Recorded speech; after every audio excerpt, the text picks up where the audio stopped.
તો રેલવેનું આ બજેટ એ કઈ દિશાનું છે વધુ વાત કરવા જોડાશે આપણી સાથે ઉદ્યોગકાર છે કપિલભાઈ મોદી, તેમની સાથે છે WREUના પ્રમુખ RC શર્મા, કોંગ્રેસમાંથી જોડાશે હિમાંશુભાઈ પટેલ, ભાજપમાંથી જોડાશે સુનિલભાઈ શાહ અને રાજકીય વિશ્લેષક તરીકે જોડાશે દિલીપ ગોહિલ. તમારું સ્વાગત GSTV પર. સૌથી પહેલા સુનિલભાઈ આપને પૂછીશ કે 2020 સુધી માનવ રહિત ફાટકો, 2020 સુધીમાં ટ્રેનો સમયસર થશે, 2020 સુધીમાં 400 કરોડની આવકનું લક્ષ્યાંક મુકાયું છે, 2020 સુધીમાં સૌને કન્ફર્મ ટિકિટ મળી રહેશે અને 2020 સુધીમાં આમ આદમીના સપનાની રેલ સાબિત થશે. આ લગભગ લાગે છે 2020 સુધી માત્ર વાયદાનો વેપાર છે. હું માનું છું કે સૌ પ્રથમ વખત કદાચ રેલવેને એક પ્રોજેક્ટની રીતે જોઈને ગ્રાહક અથવા તો રેલવેનો મુસાફર છે એને કેન્દ્રબિંદુમાં રાખીને કોઈ પણ જે સાઇઝની રેલવે છે આપણી પાસે એને કદાચ એક વર્ષમાં કોઈ પણ ન્યાય આપી શકે. અને એટલા જ માટે ગયા વર્ષનું જે બજેટ હતું એ 5 વર્ષના ભાગમાં વહેંચી 2020 અને 2030નું શું મિશન હોવું જોઈએ, રતન ટાટા જેવા લોકોની સાથે રહી અને કમિટી બનાવી એક્સપર્ટની અને એના આધારે આ કરી રહ્યા છે. એટલે હું માનું છું કે ખૂબ વ્યાજબી વાત કરી રહ્યા છે. 5 વર્ષના અંતે આપણને ઘણી બધી વસ્તુ અત્યારે જોઈ શકાય એવી છે. દાખલા તરીકે એક SMS ની વાત કરીએ અથવા તો 182ની વાત કરીએ, સફાઈની વાત કરીએ, ટ્રેનોના ફાટકની વાત કરીએ, આ ઘણી બધી વસ્તુ આપણે જોઈ રહ્યા છીએ. 1 કિલોમીટર ઇલેક્ટ્રિફિકેશનના કિલોમીટર્સની વાત કરીએ તો લગભગ 2000-3000% વધારો થઈ રહ્યો છે. એટલે હું માનું છું કે જોઈ રહ્યા છીએ આપણે 1-2 વર્ષનો સમય છે. આવનાર 3 વર્ષમાં આપ જે કહો છો એ મોટાભાગના કામો પૂરા થાય એવું ચોક્કસ હું માનું છું. પણ એક પોઈન્ટ જે ખૂટતો પોઈન્ટ એ હતો કે બજેટમાં આ જૂના સમયગાળામાં શું કર્યું એનું કોઈ ચોક્કસ ફોકસ લાગ્યું નહીં. આપણે આટલે છીએ આટલે પહોંચવાનું છે. હા, હું માનું છું ત્યાં સુધી બધા જ આંકડા તૈયાર છે અને છતાં પણ આપણે ધ્યાન જોવું હોય તો આપણે ચોક્કસ કહી શકીએ એમ છે કે કઈ જગ્યાએ કેટલો પ્રોગ્રેસ થયો છે. મેં આપને કીધું એમ કે લગભગ 177 જાહેરાતોમાંથી 139 જાહેરાતો ઉપર મોટાભાગના જગ્યાએ કામો ચાલુ થઈ ગયેલા છે. ઘણા એવા વસ્તુઓ છે કે જેમાં કામો પૂરા થયા છે. ઈ ટિકિટિંગની અંદર જે 2000 ટિકિટો કરી શકતા હતા એને કદાચ 7200 ટિકિટો ચાલુ વર્ષનું લક્ષ્યાંક છે, એ પણ કદાચ પૂર્ણ થઈ શકશે. જેવી રીતે પેપરલેસ આખી રેલવે કરવાની ધારણા છે અને સાથે સાથે કોઈ પણ રેલવે સ્ટેશન ઉપર પેસેન્જર લાઇનમાં ના ઉભો રહે તે પણ ધારણા છે અને એના માટેના બધા જ કામો અત્યારે એક પ્રક્રિયામાં ચાલી રહ્યા છે. ટૂંક સમયમાં પૂર્ણ થશે અને આપણને રિઝલ્ટ દેખાશે. ઓકે, હિમાંશુભાઈ, કોંગ્રેસ કેવી રીતે લે છે આખા બજેટને? આખું બજેટ એક જેમ તમે 2020 ને કીધું એવી રીતના 2020 અને 2030ને અંદર પ્રોજેક્ટ કરતું બજેટ છે. અને ભાવ વધારા જે ગઈ વખતે પણ બુલેટ ટ્રેનના આપીને 2020 ને 30ના સપના દેખાડીને ભાવ વધારા બુલેટ જેવા વધારી દીધા છે. એક જાતનું કહીએ કે કોઈ દિશાહીન બજેટ છે. એમાં કોઈ એમની નીતિ નથી દેખાતી કે સરકાર આજે શું કરવા માગી રહી છે. જે પ્રોજેક્ટો મોડર્નાઇઝેશનના અને જે સેફટીના મેજર્સના હતા એ UPA ગવર્મેન્ટે જ્યારે કોંગ્રેસના જે મિનિસ્ટર જ્યારે રેલવે મંત્રી હતા ત્યારે ઇમ્પ્લિમેન્ટ કરેલા અને ત્યારે ડ્રાફ્ટેડ કરેલા છે. 2012માં ફેબ્રુઆરી 2012માં સામ પિત્રોડાની કમિટીએ રેલવેના મોડર્નાઇઝેશન માટેનો જે રિપોર્ટ સબમિટ કરેલો હતો એમાં $5.6 ટ્રિલિયનથી કઈ રીતના રેલવેનું મોડર્નાઇઝેશન થાય એના સ્ટેપ્સ લીધેલા હતા. અને અનિલ કાકોડકર કે જે અણુ વિજ્ઞાનના પ્રણેતા કહેવાય છે, જેમને જે શિક્ષણ મંત્રી આપણા જે છે એમણે ખરાબ રીતે ITIમાંથી ડિરેક્ટરમાંથી બોમ્બેમાંથી બહાર કાઢેલા, એમણે સેફટી માટેના મેઝર્સ લીધેલા હતા અને એમનો એક રિપોર્ટ માર્ચ 2012માં આવેલો. એમણે સેફટી માટે $1 ટ્રિલિયન પ્રોજેક્ટ મૂકેલો હતો અને એ પ્રોજેક્ટ ઇમ્પ્લિમેન્ટ કોંગ્રેસના મંત્રી પ્રવણ બંસલજી હતા ત્યારે એમને ચાલુ કરેલું. જે 7200 SMS 7200 IRCTCની ટિકિટની વાત કરે છે એ પણ UPA વખતે ચાલુ થઈ ગયેલું હતું. બીજું કોઈ એમને નવું કર્યું જ નથી. એ પ્રોજેક્ટોની ઇમ્પ્લિમેન્ટેશન કરવાનું કરેલું. પણ અત્યારે જે મેઇન મિસલીડિંગ ફિગર્સ જે આવે છે એ છે કે ગયા બજેટમાં એમણે કીધું કે ટોટલ પ્રોજેક્ટ કોસ્ટ અને 5 લાખ કરોડની રિક્વાયરમેન્ટ છે. એ વખતે એમણે પૈસા ક્યાંથી આવશે એ કીધું નતું. આ વખતે એમણે એટલું કીધું LIC માંથી 1.25 કરોડનું આવશે. તો બાકીના 7.5 લાખ કરોડનું હવેના 3 વર્ષોમાં કઈ રીતના ઇમ્પ્લિમેન્ટ કરવાનું છે, કઈ રીતના એ ફંડ આવશે એ પણ મિસગાઈડેડ છે. એટલે આ વખતના બજેટમાં એમણે કોઈ નવી ટ્રેનો માટેની વાતો ના કરી. એટલે જે સપના દેખાડવાના એમની જે ફેલ્યુઅર છે એ છુપાવવાનું અને અત્યારે મોડર્નાઇઝેશનનું જાણે એ પ્રણેતા છે એ દેખાડવાની વાત કરી. બીજું જે ઓપરેટિંગ પ્રોફિટની વાત થાય છે તો ઓપરેટિંગ પ્રોફિટમાં જે એમણે બજેટ મૂકેલું હતું 88.5નું પણ આવ્યું 92%. હવે એ લોકો ફરીવાર 2017માં કહે છે કે અમે 90% જેટલું લાવી દઈશું. જ્યારે ક્રૂડ ઓઇલ ઘટ્યું છે જે પ્રમાણે પ્રાઇસના મિકેનિઝમનું સેટલમેન્ટ FAC કમિટી જેને ફ્યુલ એડજસ્ટમેન્ટ કમિટી કહેવાય છે એ 2013માં ઇમ્પ્લિમેન્ટ ચાલુ થયેલી. એને ડીઝલ ડીરેગ્યુલેટ થયું એટલે ડીઝલ પ્રમાણે રેલવેના ફેર વધઘટ કરવાની એક જોગવાઈ કરેલી હતી. એ મુજબ ગયા બજેટમાં 14.2% પેસેન્જરમાં અને 6.5% ગુડ્સ ફ્રેટમાં વધારી દીધેલા હતા. પણ ચાલુ વર્ષે જ્યારે ડીઝલનો ઘટાડો થયો ત્યારે એક પણ વસ્તુનો ઘટાડો પેસેન્જરને કે વેપારીને આપવામાં નથી આવ્યો. ઓન ધ કોન્ટ્રારી ડિસેમ્બર 2015માં તત્કાલના ભાડા 33% વધાર્યા, હાયર ક્લાસની જર્નીમાં એમને ડબલ ભાડા વધાર્યા, પ્લેટફોર્મની રેલવે ટિકિટ જે 5 રૂપિયાની આવતી હતી એ 10 રૂપિયાની કરી નાખી. એટલે દરેક જાતનું જ્યારે એમને તક મળી ત્યારે વધારો કરેલો છે, પણ પેસેન્જરને એક પણ જાતનો બેનિફિટ આપ્યો નથી. શર્માજી, ખાસ જે કોંગ્રેસ વાત કરી રહ્યું છે કે અમુક જે યોજનાઓ છે, અમુક જે ટ્રેનો છે એ હયાત છે જ, માત્ર નામ બદલી નવા નામે લોન્ચ કરવાનો પ્રયત્ન કરાયો છે. ऐसा है कि रेलवे का सबसे बड़ी पहले तो ये बात करनी चाहिए कि रेलवे के जो भाड़ा बढ़ाने की बात या सुविधा देने की बात है, रेलवे एक यूनिक डिपार्टमेंट है इस देश का और वो उसकी एक सोशल सर्विस है वो या फिर वो कॉमर्शियल सर्विस है, ये आज तक भारत सरकार कोई भी गवर्नमेंट रही हो, चाहे यूपीए या एनडीए, आज तक ये तय नहीं कर पाई.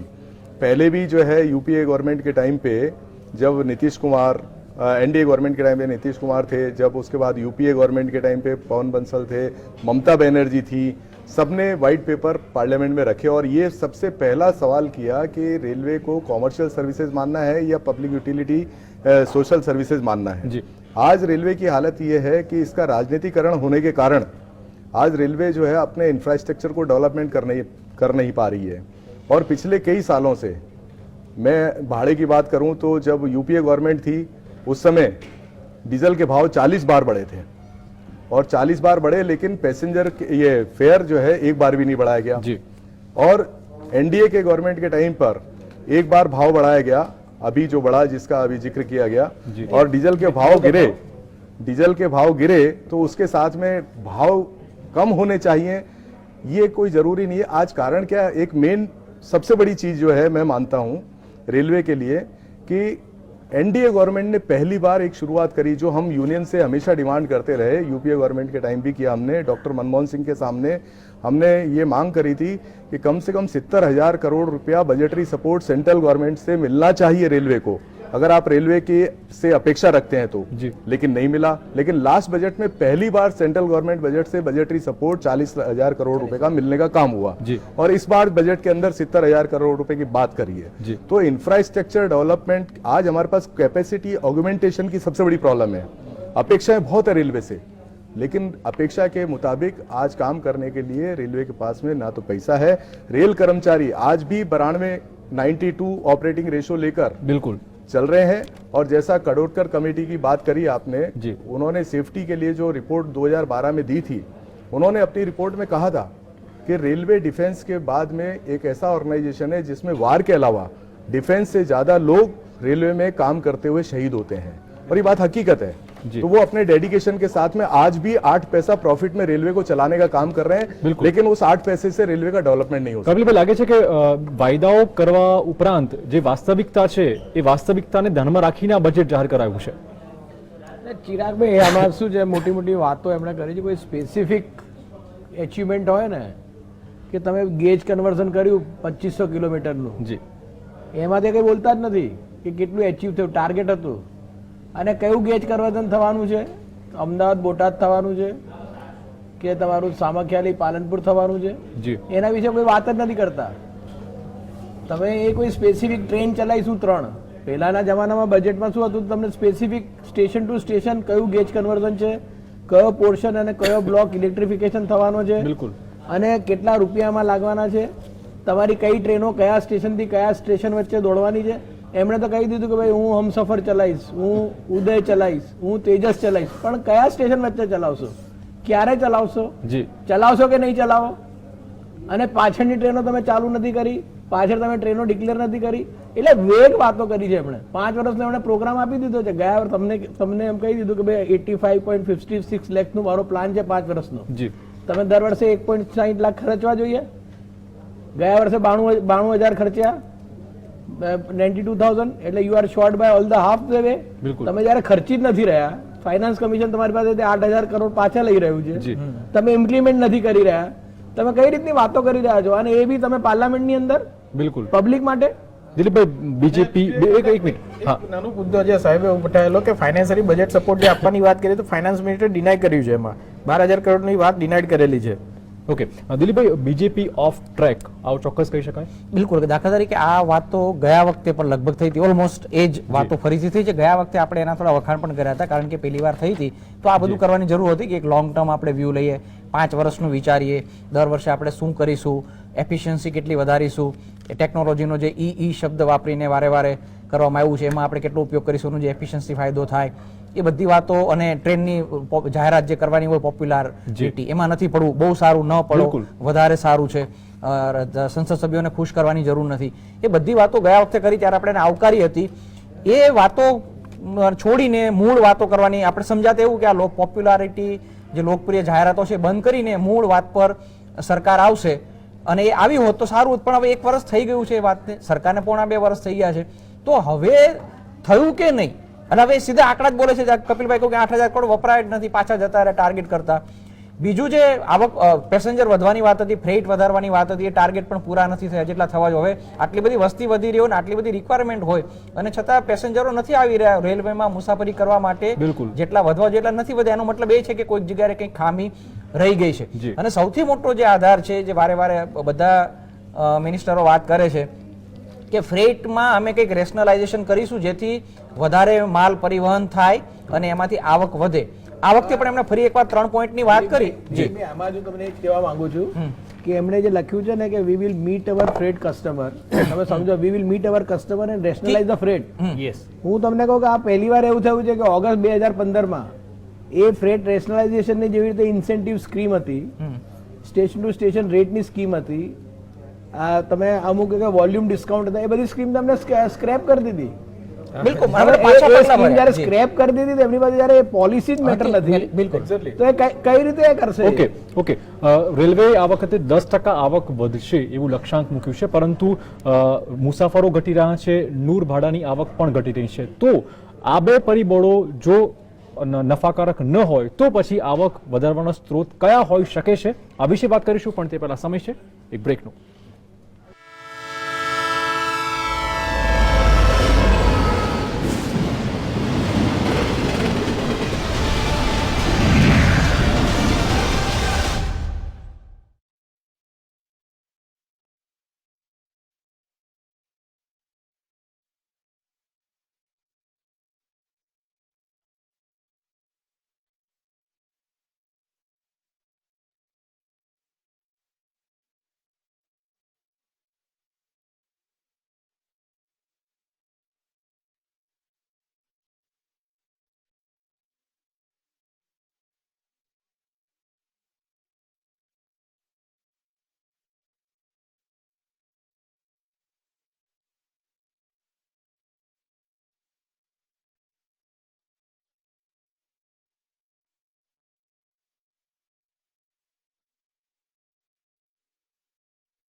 વિરામ પછી સ્વાગત છે. આપણે બ્રેક પહેલા વાત કરી કે રેલવેને હવે 10% આવક વધારવી છે.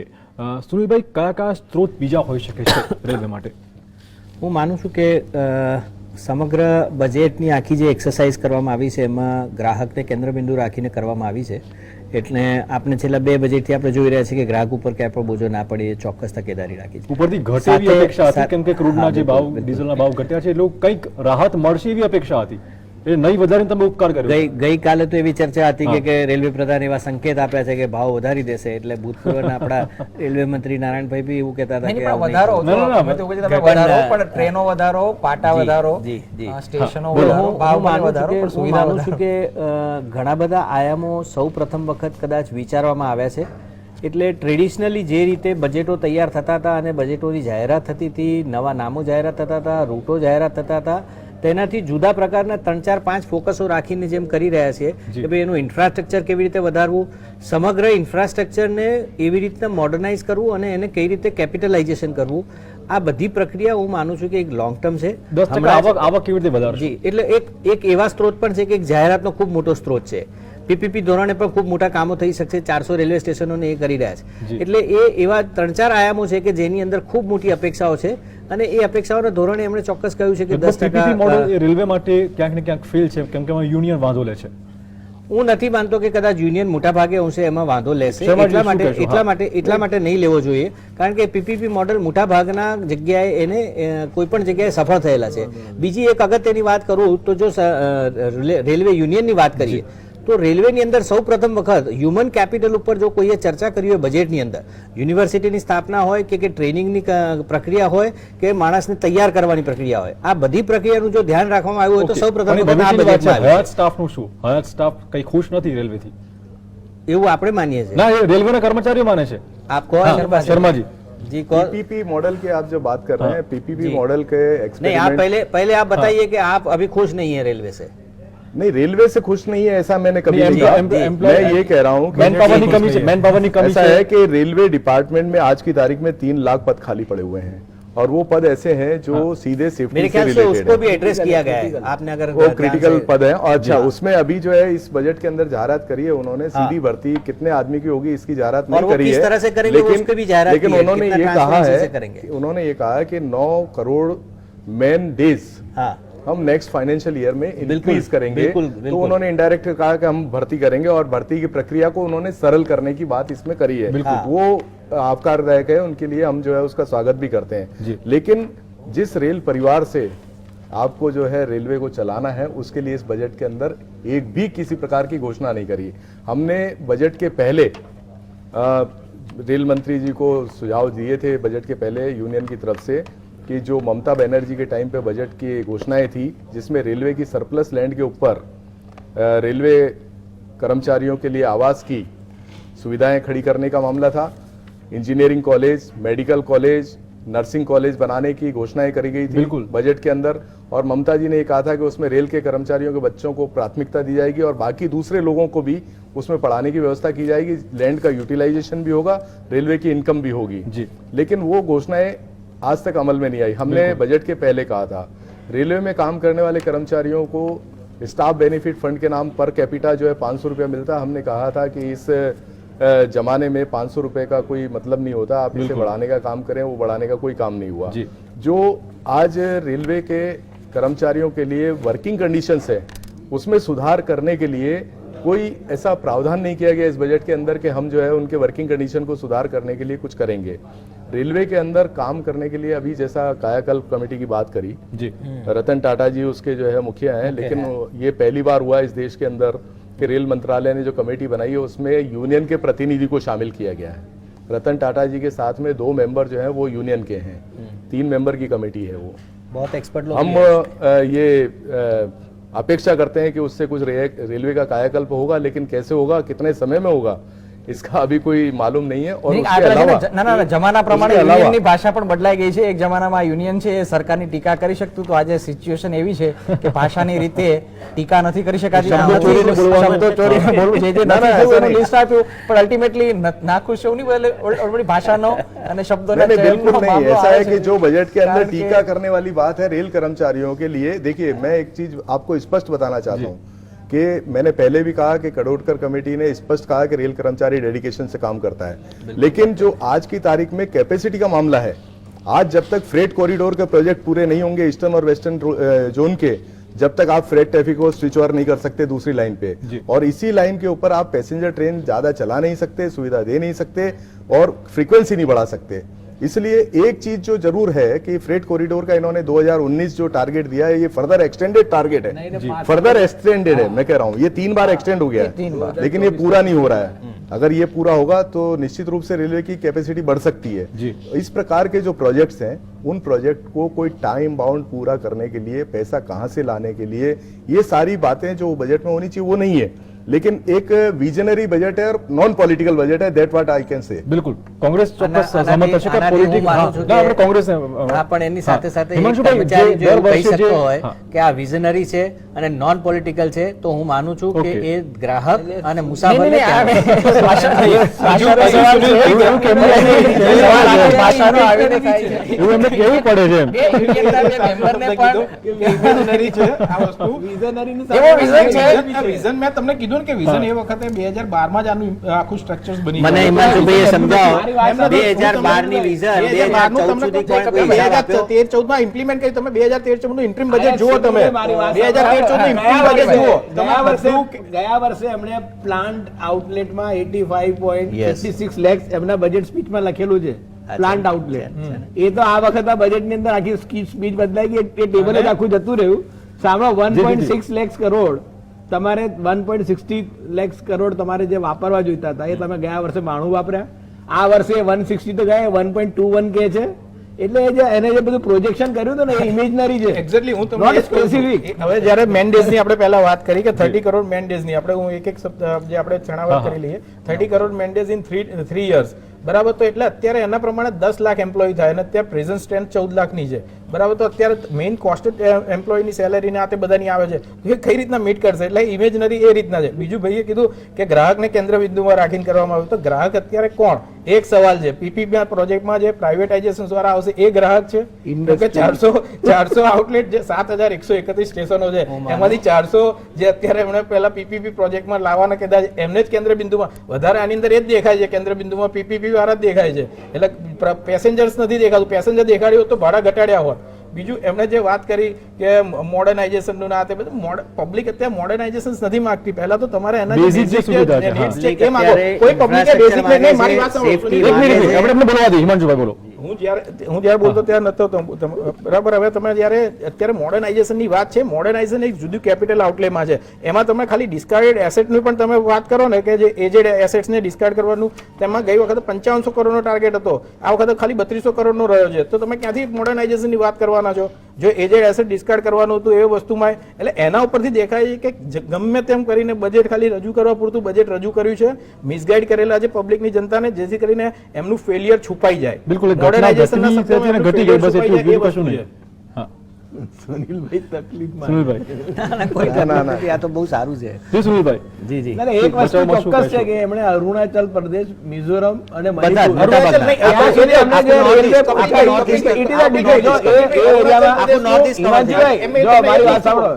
હું કપિલભાઈ એક વસ્તુ મારે આજે જે કહે છે ને કે કોંગ્રેસે નથી કર્યું, તો એ ના, ના, કોંગ્રેસનું જ કરેલું હા, છે. એટલે માટે હું કહું છું કે એમની બજેટમાં ઇન્ટ્રીમ બજેટમાં 2013-14 ના અરુણાચલ પ્રદેશને મેઘાલયનો સમાવેશ કરવાની વાત કરેલી, અને જ્યારે એનડીએ ની ગવર્મેન્ટ આવી ત્યારે 15 દિવસમાં માનનીય નરેન્દ્ર મોદીજી ત્યાં લીલી ઝંડી લઈને હિમાંશુભાઈ, એટલું માનશો હિમાંશુભાઈ કે એટલું માનશો કે રાજનીતિકરણ જે રેલવેનું થતું એ હવે છેલ્લા 2 બજેટથી અટકી ગયું આ છે? રાજનીતિકરણ નહીં તો બીજું શું છે? કેવી રીતે મને કહો? આજે અત્યારે તમારે ફેલિયર છુપાયું. અત્યારે જે વસ્તુ તમે જે આ બજેટમાં પબ્લિક માટેનું કેન્દ્ર મુદ્દામાં રાખીને કરવાની વાત હોય, અને અત્યારે તમે મોડર્નાઇઝેશન ની વાત કરીને તમારું ફેલિયર છુપાયું. કોઈ નાગરિકને કોઈ બસ કઈ ટ્રેનો ક્યાં અવેલેબલ થશે એ નથી તમે જાણકારી આપી. સાહેબ, શું નહીં, પહેલી વખત નહીં, તમે પહેલી વખત બુલેટ ટ્રેન શા માટે ડિક્લેર કરેલી? જો તમારે વસ્તુ ડિક્લેર કરવાની ના હોય, ના તો આપણે એને જે લોભામણી સપનું આપીને બુલેટ ભાડા વધાર્યા, તો પહેલી વખતે તમારે બુલેટ ટ્રેન શબ્દ પણ નતો બોલવા જેવો, એક પણ ટ્રેનની જાહેરાત નથી કરવા જેવી. તમે પહેલેથી જ તમે બુલેટ ટ્રેનની મોટી જાહેરાત કરી દીધી, અને પાછળ તમારું ફેલિયર દરેક વખતે છુપાવતા હોય છે, નકામું છે.